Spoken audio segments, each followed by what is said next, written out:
ارشاد باری تعالیٰ ہے، محمد صلی اللہ علیہ وآلہ وسلم اللہ کے رسول ہیں،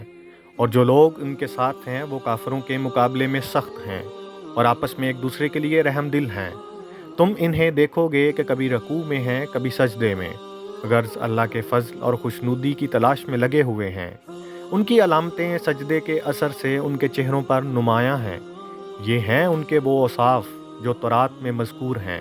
اور انجیل میں ان کی مثال یہ ہے کہ جیسے ایک کھیتی ہو جس نے اپنی کمپل نکالی، پھر اس کو مضبوط کیا،